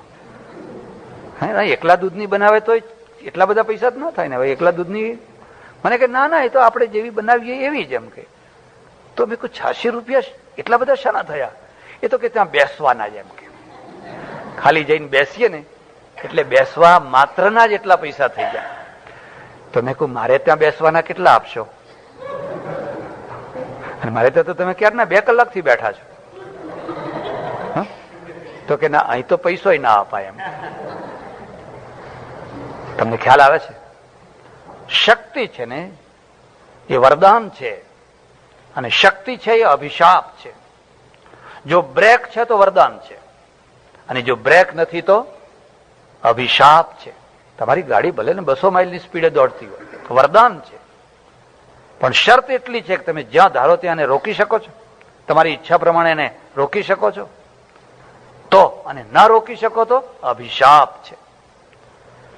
પેલા જે દેવો જે હંમેશા ભોગોમાં ડૂબ્યા રહેતા હતા, ફરીથી સમજો, શાસ્ત્રો ભોગોના વિરોધી નથી, પણ શાસ્ત્રો લિમિટના હામી છે. તમે ખાઓ, દૂધપાક ખાઓ, પણ પચે એટલો ખાઓ. હવે પચે નહીં ને ખા કરો. એક માણસ મને મળ્યો, મને કે બધું તો ઠીક, પણ આ ભગવાને એક બહુ મોટી ભૂલ કરી. મેં કહ્યું શું? મને કે અહીં મોઢું રાખ્યું એના કરતા જો અહીં રાખ્યું હોત તો આટલું વધારે ખવાત. એમ કે આટલે આવીને અટકી જવું પડે છે, આટલે જો રાખ્યું હોત તો થોડું વધારે ખવાત. ખાવું એ પાપ નથી, પણ લિમિટ છે. તો શું થશે? તમે આખી જિંદગીભર ખાઈ શકશો, આખી જિંદગીભર. એટલે અમારે તો એક સુક્તિ છે, જે ઓછું ભોગવે છે એ વધુ ભોગવે છે, અને જે વધુ ભોગવે છે એ ઓછું ભોગવે છે. જે વધુ ભોગવે છે એટલે એકદમ તૂટી પડે છે, એટલે થોડા દિવસમાં બિલકુલ, પછી એનું લીવર કામ નહીં કરે, પકવાશાય કામ નહીં કરે, બસ પછી ખલાસ. હવે મગનું પાણી પીવો, ખાખરા ખાઓ. એ પહેલા તમે તમારા પેટ ઉપર જુલમ કર્યો, હવે આખી જિંદગી તમે. અને આપણા ગઢિયા એવા હતા, મરે ત્યાં સુધી શીરો ખાતા. કે કોઈ ગયડા હોય એનું પૂછી જોજો કે મરતી વખતે કે થોડો આટલો શીરો કરી આપજો. મરે ત્યાં સુધી શીરો ખાતા. અને હવે આ ડોક્ટરો એવા થયા કે કોલેસ્ટ્રોલ, ઘી ખાવાનું બંધ કરો, ઘી ખાવાનું બંધ કરો. મારા ઓળખીતા એક 82 વર્ષના એક સજ્જન છે, 82 વર્ષના છે. આખું ઘર જેટલું ઘી ખાય એટલું એકલા ખાય છે. તો ચમચી અને એમને આખું આટલું ઘી જોઈએ. મેં કહ્યું તમારા કોલેસ્ટ્રોલનું તપાસ કરાવો. મને કે ના હો, કોઈ દાડો નહીં. ના કરે નારાયણ ને કોલેસ્ટ્રોલ નીકળે અને આ ડોક્ટરો પાછળ પડે એના કરતા ઘી ખાઈને મરવાનું. એમ કે લુખું ખાઈને મરીએ એના કરતા ઘી ખાઈને. આજે પણ તમે જુઓ તો શીરો ખાય, દૂધપાક ખાય, અને લાલ ચણોઠી જેવું શરીર. કેમ? સંયમ છે માણસમાં, સંયમથી ખાય છે, એટલે ખાય છે. એટલે પેલા એ કહ્યું, અમને જે દ શબ્દ કયો એનો અર્થ થાય છે કે તમે દમન કરો, કંટ્રોલ કરો, તમારા ઉપર દમન કરો, નહીં તો આ શક્તિઓ તમારો નાશ કરશે. ઈશ્વરે બહુ દયા કરી કે આપણા ઉપર એક લિમિટ મૂકી દીધી. જો લિમિટ ના મૂકી હોત તો તમે ઊંઘીને કેટલું ઊંઘી શકો? માનો 8 કલાક, 10 કલાક, 12 કલાક લો, હવે ઊંઘો છો, કેટલી ઊંઘી શકો? મને ખબર નથી કોઈ કુંભકર્ણ હોય અત્યારે. અને કુંભકર્ણ ની 6 મહિનાની લિમિટ હતી, વધુ 6 મહિના. અને એક લિમિટ મૂકી દીધી. 8 કલાક થયા, 10 કલાક થયા પછી તમને ઊંઘવાનું ગમે જ નહીં. બીજી લિમિટ લો, જાગીને કેટલું જાગશો? તમારે તો જાગવું જ છે, ઊંઘવું જ નથી. કેટલું જાગશો? 4-5 કલાક રાત્રે થાય, 6, 1 વાગે, 1:30 વાગે, 2 વાગે. માણસ ભૂખ્યો રહી શકે પણ ઊંઘ વિના નો રહી શકે? તરત જ જોખમ આવવા માંડે. કોણે લિમિટ મૂકી છે? જેણે તમારા શરીરની ડિઝાઇન બનાવી છે એને લિમિટ મૂકી છે.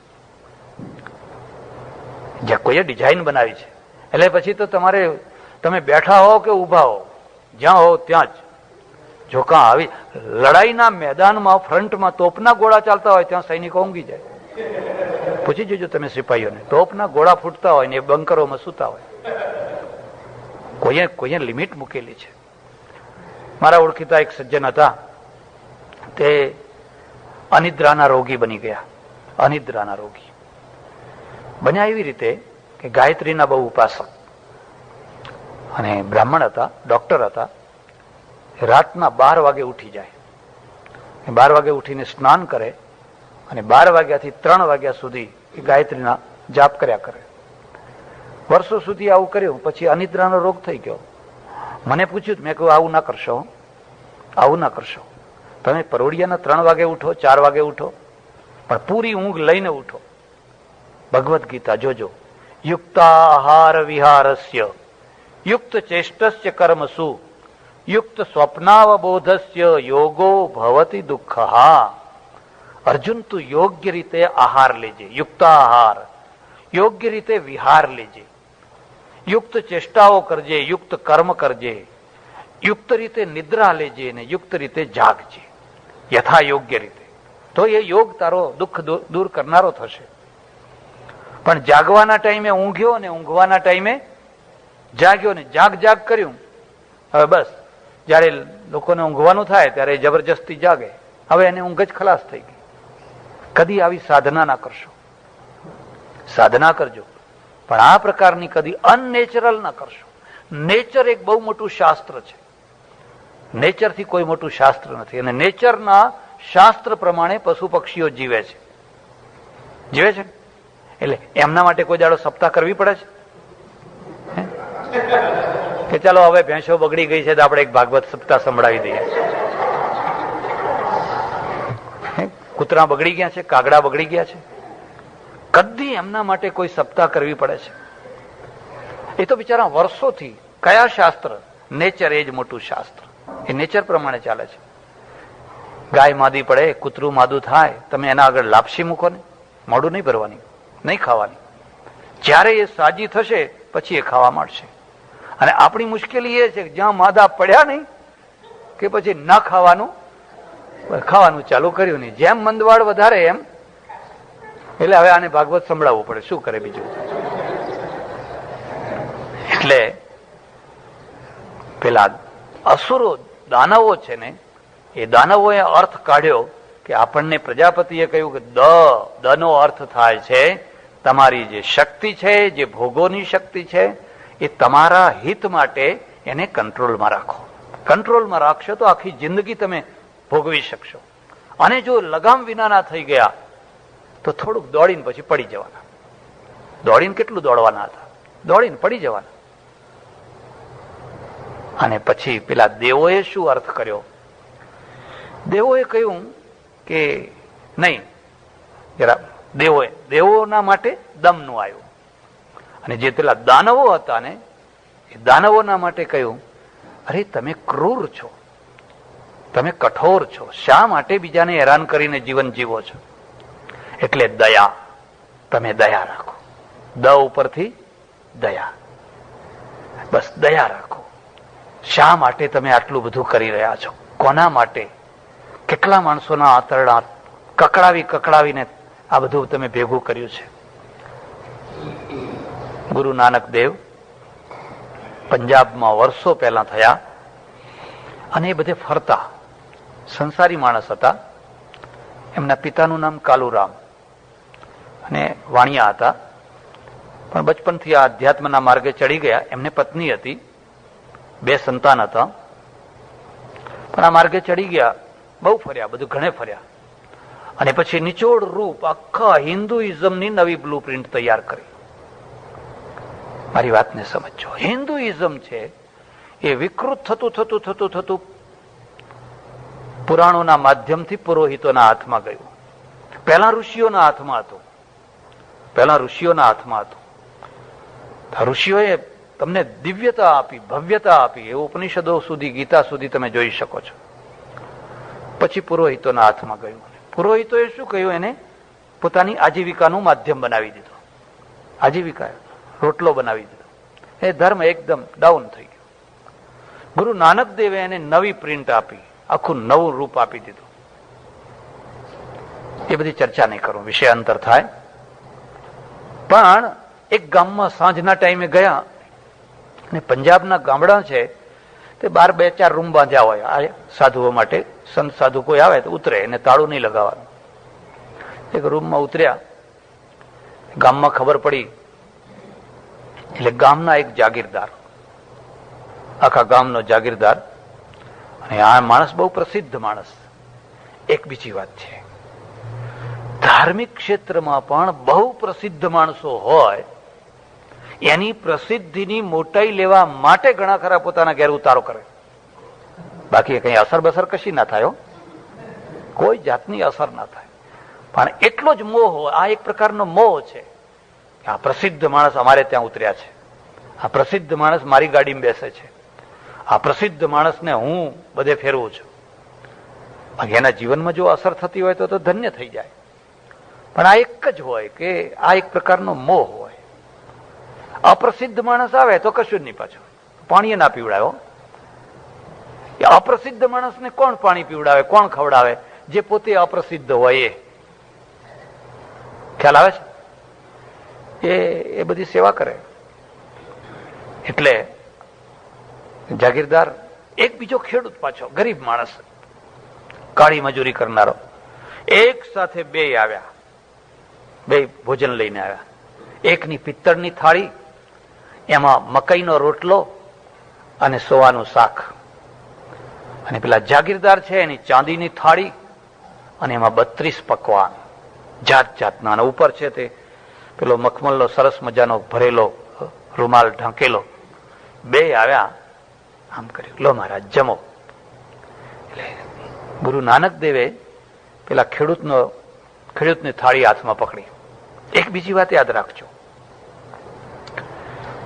પરમાત્મા અને મહાત્મા પક્ષપાતી ના હોય. અને પક્ષપાતી હોય તો એ પરમાત્મા ના કહેવાય ને તો એ મહાત્મા ના કહેવાય. ઉલટાનું, જેને ગરીબ ઉપર, સામાન્ય માણસ ઉપર વધારે પ્રેમ હોય તો એ પરમાત્મા કહેવાય. એટલે તુલસીદાસનું ભજન છે, એસો કો ઉદાર જગ માહી, એસો કો ઉદાર જગ માહી, બિनु સેવા જો દ્રવે દીન પર, રામ સરિસ કો નાહી. એને ગરીબ ઉપર પ્રેમ આવે. અરે એ તો બિચારો ગરીબ છે, પૈસાદારનું છોકરું પડી ગયું, તેને ઉપાડનારા તો ઘણા લોકો છે. ચારે તરફથી લોકો દોડશે, હા હા હા, ભાઈને શું થયું, ભાઈને શું થયું, ભાઈને શું થયું, ડોક્ટર બોલાવો, ફલાણું બોલાવો. 15-25 માણસો ભેગા થઈ જશે. અને કોઈ ગરીબનું છોકરું હશે અને એને કોઈ ઠોકર મારી હશે ને પડ્યું હશે તો લોકો ભેગા થઈને કહેશે, આંધળો હતો, દેખાતો નથી. ઉપરથી એમ કહેશે. એને એટલું જ કહેવાનું, આંધળો નતો, ગરીબ હતો ભાઈ. એક દાડો તમારા પૂર્વજો હતા અને આ તો ચક્ર ફરે છે. ન કરે નારાયણને હું તમારી જગ્યાએ આવું, તમે મારી જગ્યાએ આવો, કઈ કહી શકાય? જેને સહજ રીતે પ્રેમ હોય અને જે પક્ષપાત કરતા હોય એ મહાત્મા ના કહેવાય. મારા ઓળખીતા એક મહાત્મા છે, એમની ખાસિયત છે કે ગાડી જોઈને પ્રસાદ આપે. ખ્યાલ આવે? એક માણસ રાખ્યો હોય, ઈશારત કરે કે મર્સિડીઝ આવે છે, એટલે મર્સિડીઝ તો પણ પાર્ક કરી હોય, પણ તમારી પાસે જે આવે છે એ મર્સિડીઝ વાળો છે, એટલે સમજી જાય કે હવે આને આ પ્રસાદ આપવાનો. પછી બીજો ફલાણો, બીજો ફલાણો, બીજો ફલાણો, આ સ્કૂટર વાળો એમ કે, એટલે પછી એને પેલું આપવાનું. મર્સિડીઝ વાળો રાજી થઈ જાય, ખુશ થઈ જાય કે મહારાજે મને કેટલો પ્રેમ આપ્યો, એટલે તને નથી આપ્યો, તારી ગાડીને આપ્યો છે. એટલે જેને સહજ પ્રેમ હોય, એટલે દેવ છે, દાનવ છે, એને કહ્યું તમે દયા કરો. શા માટે જુલમ કરો છો? કોના માટે જુલમ કરો છો? આ એનો ઉપદેશ આપ્યો. ત્રીજો જે માનવ છે, એ માનવને દ ઉપરથી દાન. દનો અર્થ શું કર્યો? દાન. દાનનો અર્થ શું થાય છે? જે વસ્તુ તમારી સત્તામાં છે, તમારા અધિકારમાં છે, તમારા હકની છે, તમારો હક ઉઠાવી અને બીજા કોઈને આપી દેવું, એનું નામ છે દાન. સ્વસ્વત્વ નિવર્તન પૂર્વકમ પરસત્વ સ્થાપનમ દાનમ. પોતાની સત્તાનું નિવર્તન કરી અને બીજાની સત્તાની સ્થાપના કરવી, એનું નામ છે દાન.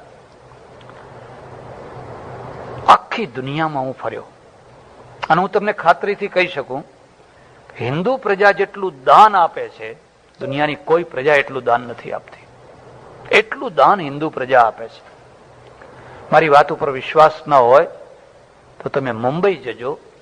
મુંબઈમાં કેટલાક મંદિરો એવા છે કે જેની આગળ ભીખ માગવા બેઠેલા ભિખારીઓ આટલી જગ્યા ખાલી કરી આપવાની પાઘડી માગે છે. આટલી એની બેસવા જેટલી જગ્યા હોય એ ખાલી કરી આપે, પણ એની પાઘડી તમારે આપવી પડે. હવે તમે કલ્પના કરો, 50,000-50,000ની પાઘડી કોણ આપે અને કેટલી આવક હોય ત્યારે આપે? આપણે બહુ દાન આપીએ છીએ, આપણે દાતા છીએ, પણ આપણને દાન બાળતા આવડે છે, વાવતા આવડતું. આપણે દાન બાળીએ છીએ. જો નહીં ના બાળ્યું હોત તો ઉગોત, તો ભારતમાં ક્રિશ્ચિયાનિટી ના ફેલાઈ હોત. પેલા પાદરીઓ છે એ ગામે ગામે આદિવાસીઓ ફલાણે ફરી અને કોઈને અનાજ આપે, કોઈને કપડાં આપે, કોઈ જગ્યાએ હોસ્પિટલ કરે, કોઈ જગ્યાએ સ્કૂલ કરે, માનવતાના કામ, અને એમાંથી એનું દાન ઉગી નીકળે. આખો એક ધર્મનો પ્રચાર થાય અને કાલ સુધી જે નાતા નતા એ બધાને નવડાવે, પાંથી પાડે, સ્કૂલે મોકલે, ભણાવે, પરણાવે. એમાંથી એક આખું કેરાલામાં, આખા નાગાલેન્ડમાં, મિઝોરમમાં તમે જઈને જુઓ, એક આખી પ્રજાને બેઠી કરી દીધી. ધર્મના દ્વારા પ્રજા ઊંચી આવી. આપણે દાન આપીએ છીએ, પણ ક્યાં આપીએ છીએ? કાં તો અગ્નિમાં બાળવા માટે, બસ સ્વાહા સ્વાહા 3 દિવસ કર્યો, શું મળ્યું? રાખ ચોળો હોય બધા ભેગા થઈ. કેટલા યજ્ઞો કર્યા, કેટલા યજ્ઞો, શું મળ્યું એમાંથી? કોઈ તો વિચાર કરો, કોઈ તો વિચાર કરો. અથવા પછી એવા જ કોઈ બીજા કામમાં આપશો. હમણાં મારા એક ઓળખીતા સજ્જન આવ્યા, મને કે મહારાજ હું તો વૃંદાવન ગયો હતો. મેં કહ્યું સારું. પછી કે રાસલીલા જોવા જાઉં. પટેલ રાસલીલા જોતા જોતા મને ગમી, એટલે એના જે આગેવાન માણસ હતો એને મેં કહ્યું કે ભાઈ આપણે એક દિવસ આપણા તરફથી રાસલીલા રાખીએ. તો કે હા રાખો. પછી એને સજેશન કર્યું કે ભાઈ આ રાસલીલા તો ખરી, પણ એમાં કૃષ્ણ ભગવાનનો જન્મોત્સવ ઉજવવાનો, તો એ ઉજવશો? કે હા ઉજવીએ. બોલો શું કરવાનું? તો કે માખણ મંગાવવાનું. અને અમે તો કે પેલા નશામાં આવી ગયેલા, તો સારું કે જે જોઈએ એ તમે લાવજો. તો 20 મણ માખણ લાવ્યા. કેટલો? 20 મણ માખણ લાવ્યા, આજુબાજુ બધું ચાર તરફથી. અને પછી એ ઉત્સવ ઉજવવા માટે લોંદા ભરી ભરીને એકબીજા ઉપર નાખ્યા. પેલા બધા નાચે કૂદે ને, નંદ ભયો, આનંદ ભયો, જય કનૈયા લાલ કી, એમ કરી કરીને એકબીજાના ઉપર 20 મણ નાખણ. તે પગમાં આટલું જમીનમાં આટલું માખણ થઈ ગયું. પછી ખૂંદાયું, અમારા પગ નીચે બધું ખૂંદાયું. બધું એમાં કોઈ લપસ્યા ને કોઈ પડ્યા ને કોઈના કપડા બગડ્યા ને પાછા ઉભા થયા ને વળી પાછું નંદ ભયો, આનંદ ભયો કર્યું ખૂબ. પછી કીધું હવે આને શું કરશો? તો કે હવે આને ખેંચીને બધું ગટરમાં નાખવાનું.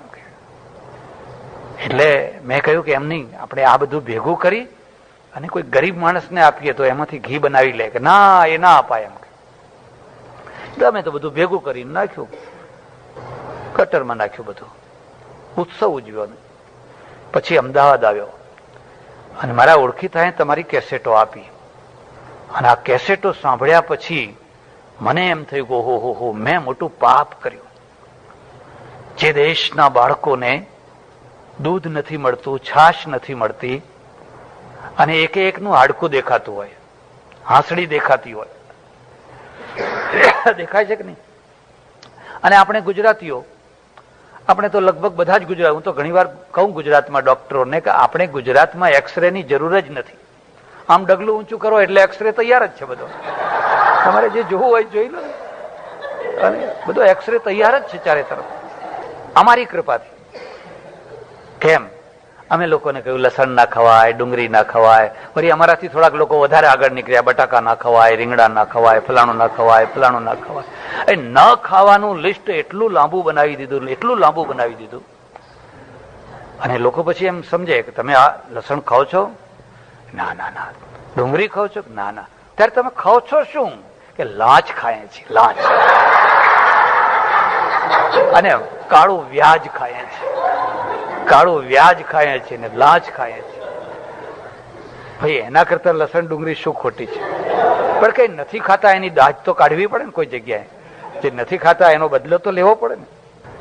મને એમ પછી ભાનમાં આવ્યું કે ઓહો, આ 20 મણ માખણ મેં જો અનાથ આશ્રમના બાળકોને ખવડાવ્યું હોત, તરતની પ્રસૂતિ વાળી કોઈ સ્ત્રીને આપ્યું હોત અડધો કિલો, તો હું ખરેખર કૃષ્ણનો સાચો ભક્ત થયો ગણાત. પણ આ ભાન તો તમારી કેસેટો સાંભળ્યા પછી થયું. પહેલા તો જુસ્સામાં આવી ગયા ને એમણે કહ્યું કે આપણે આ ઉત્સવ કરો એમ કે 20 મણ માખણ ખૂંદી નાખ્યો. 20 મણ જેને માખણ ખૂંદ્યું હશે એને બીજો કેટલો ખર્ચો કર્યો હશે. આ આપણું દાન છે અને આ ઉગતું નથી. હું ત્યાં મોમ્બાસામાં, નૈરોબીમાં, અને નૈરોબીમાં હિન્દુ મંદિર મહાદેવજીનું એટલું દૂધ ચડે, એટલું દૂધ ચડે, એટલું દૂધ ચડે. હવે દૂધ બધું જાય આમ પેલા ખાડામાં અને ત્યાં જીવડા પડે અને દુર્ગંધ આવે અને પેલા પરદેશીઓ આવીને ફોટા પાડે. એમાં અતિ શ્રદ્ધાળુ માણસો તો પાછા આચમન કરે, એનો આમ પાછા આચમન કરે. મારું મન કકડી ઉઠ્યું, શું કરવું હવે? જો અમને સાચી વાત કહીશું તો બધા મારા ઉપર નારાજ થશે, અને નહીં કહું તો હવે હું તો કહીશ ખમા બાપુ કરનારો થોડો છું કે ભાઈ ખમા બાપુ કરું. હું તો સંન્યાસી છું, મારે જે કેવું જ જોઈએ. નારાજ થાય આપણે ઉઠીને ચાલતા થવાનું, લો તમારું આ પડ્યું, અમારે કઈ થોડા વેવાઈ થવાયા છે. એ દીકરી પાછી આવશે કે અમારો સંબંધ તૂટી જશે, તમે તમારા ઘેર, અમે અમારે ઘેર.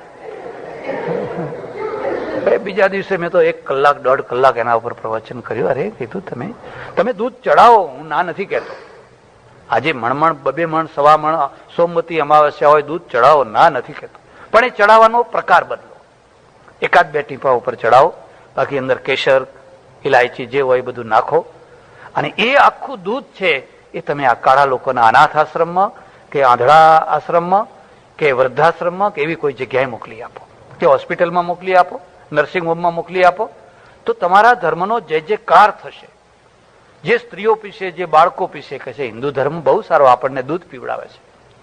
અને આ બધું જોઈને કહેશે કે આ કેવો હિન્દુ ધર્મ છે, અમારું દૂધ બધું નષ્ટ કરે છે. ત્યારે શું જરૂર છે? જરૂર છે ઉગે એવું દાન, બળે એવું નહીં. તમારી જાતને પૂછો, મારો પૈસો ઉગવાનો, હું જ્યાં આપું છું ત્યાં શું થાય છે? જો ખાલી ભપકા કરવાના હોય, ખાલી સમૈયા કરવાના હોય, ખાલી યજ્ઞો કરવાના હોય, ખાલી કુંભ મેળા કરવાના હોય, એ બધું જ કરવાનું હોય તો તમે વર્ષોથી સદીઓથી કરો છો, તમે ધર્મ મરી રહ્યો છે, માણસો ઘટી રહ્યા છે. તમારો પૈસો ક્યાં ઉગે છે? જે કરવાનું છે એ કરતા નથી, અને જે નથી કરવાનું એ કરો છો. એટલે પેલા પ્રજાપતિએ કહ્યું કે ભાઈ તું દ એટલે દાન. આ આખ્યાયિકાના માધ્યમથી આપણને સૌને 3 ઉપદેશ છે. આપણા અંદર દેવ બેઠો છે, અત્યંત સમૃદ્ધ અને અતિ ભોગવાદી દેવ છે. એને દમની એટલે કે કંટ્રોલની જરૂર છે. આપણા અંદર દાનવ બેઠો છે, જે વાતમાં લલચાઈ જાય છે. જો મોકો મળે તો કોઈના પૈસા પડાવે છે, કોઈને આમ કરે છે, તેમ કરે છે, અને કોઈને રડાવીને પણ એ મેળવે છે. એને કહ્યું તું દયા કર.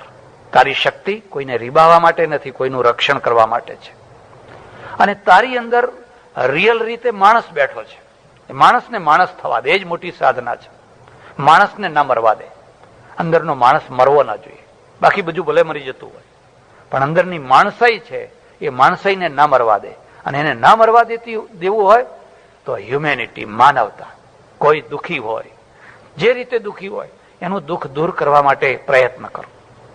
દેશમાંથી કોઈ માણસ આવ્યો, એને બિચારાને જોબ નથી, અત્યારે દુઃખી થઈને રખડી રહ્યો છે, કંઈક મદદ કર, એને ટેકો કર. કાલે લાઈન ઉપર આવી જશે. જેમ તું પહેલા લાઈનમાં નતો અને પછી લાઈનમાં આવ્યો, એમ એ પણ 2 મહિના 4 મહિના કોઈના ટેકાની એને જરૂર છે. આ માનવતા છે, આ સાચું દાન છે.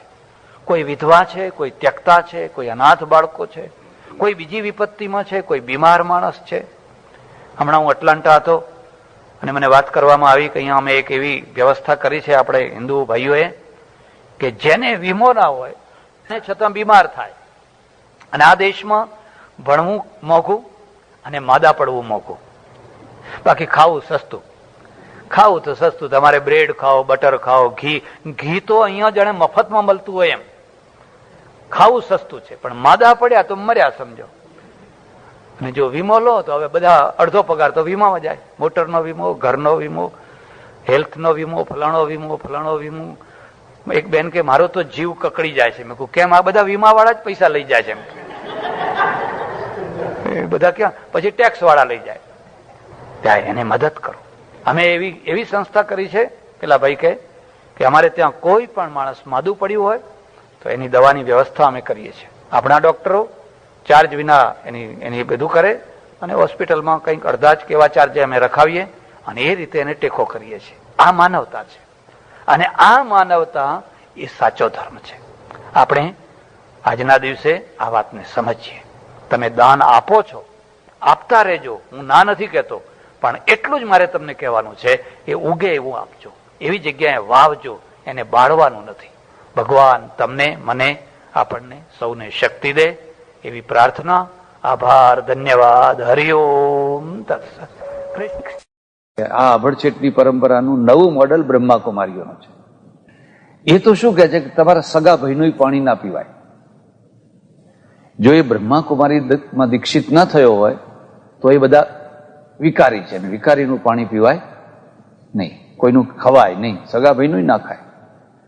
એવન સાસુ ને વહુ હોય, એમાં સાસુ જો બ્રહ્માકુમારીમાં હોય અને વહુ ના હોય તો એ વહુની રાંધેલી રસોઈ સાસુ ના ખાય, સાસુનો ચૂલો જુદો હોય.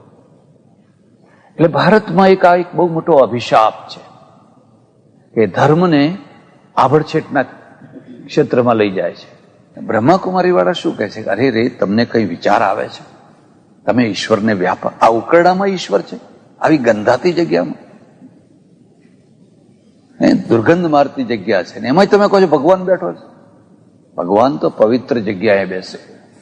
ઉપર ફલાણું જે શિવ બાબા છે, એ શિવ બાબા તો ઉપર એકદમ શુદ્ધ જગ્યાએ બેઠેલા છે.